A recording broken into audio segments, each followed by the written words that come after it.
We're going to be changing out the latch from this style to this style.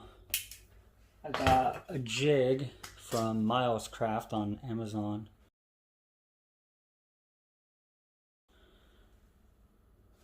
Pick the door thickness. Our door thickness is 1 3/8. Put that to the jamb side. The jamb is the part that the door closes up against. Right there. And it comes with a whole bunch of templates for the hinges, the latches, strike plates. We're going to be using the 1 by 2 1/4. You can easily measure it. It's about 1 by about 2 1/4.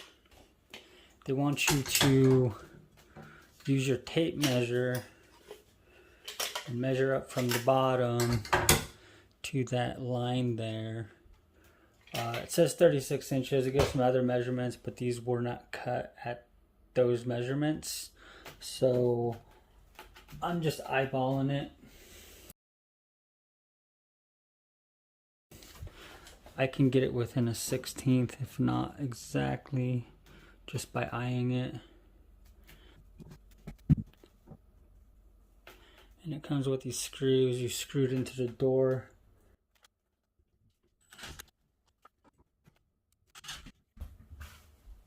I take a measurement, see how deep we are.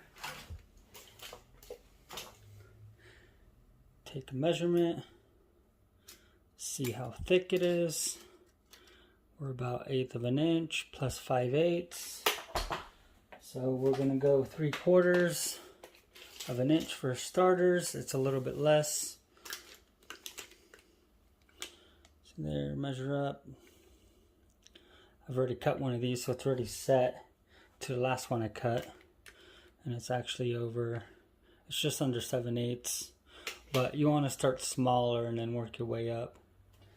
And the kit comes with this router bit here.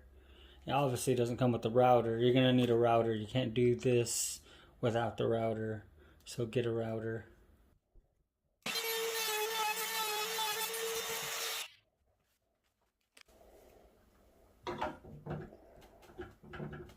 Fits in there perfect.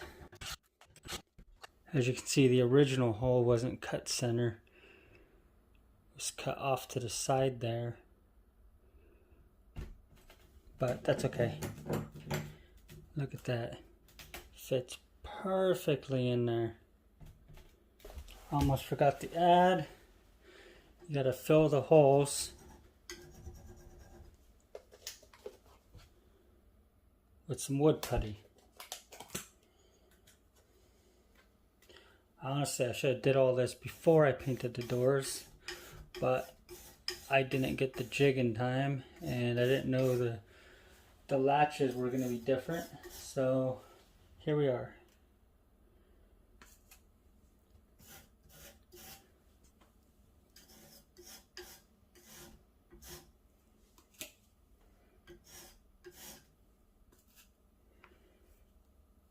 And then we'll sand and paint.